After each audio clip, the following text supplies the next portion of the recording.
Police इनकी, ACB इनकी, ED इनकी, सीबीआई इनकी, गृह मंत्रालय इनका, नतीजा क्या निकला? करुणा सागर जी, ये आरोप सत्ताधारी जी करना जी आपको, आपके सभी दर्शकों को और सभी फेलो पैनलिस्ट को नमस्कार जी। और आज गोस्वामी तुलसीदास जी की जयंती है, उसके लिए सभी को शुभकामनाएं जी। करुणा सागर जी, ये जो आरोप लग रहा है कि साहब ये चुनावी राज्यों में चुन चुनकर अपने विरोधियों को टारगेट कर रही है, ऐसा तो नहीं कि सर ये पहली बार ऐसा हो रहा है? 2013 में एमके स्टालिन के घर पर सीबीआई की रेड होती है, और ये कब होती है? जब वो 2 दिन पहले यूपीए सरकार से समर्थन वापस लेते हैं और उनका बयान सामने आता है डीएमके की तरफ से, राजनीतिक प्रतिशोध की वजह से ये रेड की गई है। 2013 सर।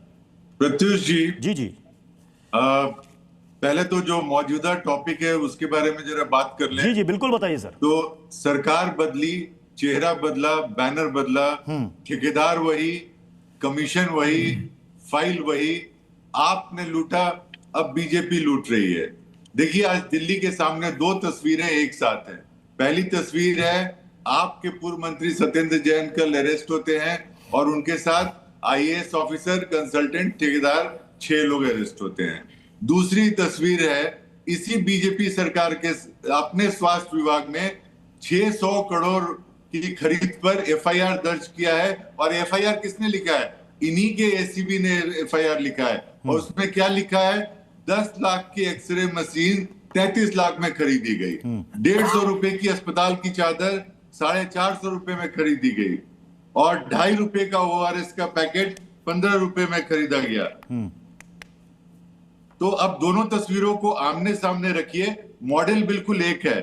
टेंडर की शर्तें पहले ठीक हो जाती हैं, ठेकेदार पहले ठीक हो जाता है, बाकी सब बाहर, फाइल उसी दिन मंजूर और पेमेंट 2 दिन में।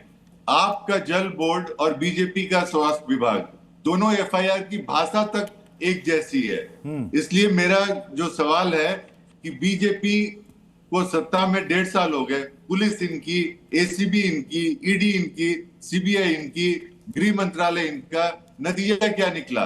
आपका एक नेता आज तक सजा नहीं पा सका है। इसका कारण है, इसलिए मैं कहता हूं, ये लड़ाई नहीं है, ये साझेदारी है, गिरफ्तारी। तो क्या ऐसी साझेदारी 2013 में भी थी जब स्टालिन आरोप लगा रहे थे?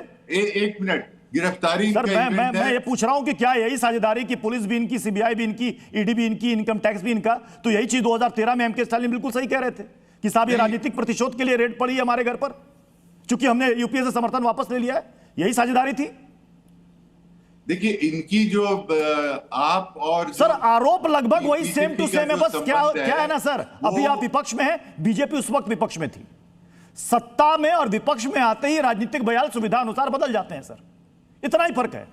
देखिए, अगर आप बीजेपी का इतिहास देखिए, चाल चरित्र और चेहरा देखिए, तो आप ही इतने देर से जो बात कर रहे हैं वो यही कर रहे हैं ना कि इनके पास एक वॉशिंग मशीन है। सबसे पहले ये ईडी का केस बनाते हैं, सीबीआई का केस बनाते हैं, दबाव डालते हैं, उसके बाद वो आ जाते हैं और वो पाक साफ हो जाते हैं। और ये एक ट्रेंड है, 2014 से इसके दर्जनों केसेस हैं, और ऐसे एक्यूज के बारे में केसेस हैं जिनके बारे में प्रधानमंत्री ने कहा कि वो 75,000 करोड़ का घोटाला किया है, और उसके 3 दिन के बाद अजीत पवार इनकी पार्टी में, इनके गठबंधन में शामिल होते हैं, और उनको उप मुख्यमंत्री बनाया जाता है और वित्त विभाग दिया जाता है।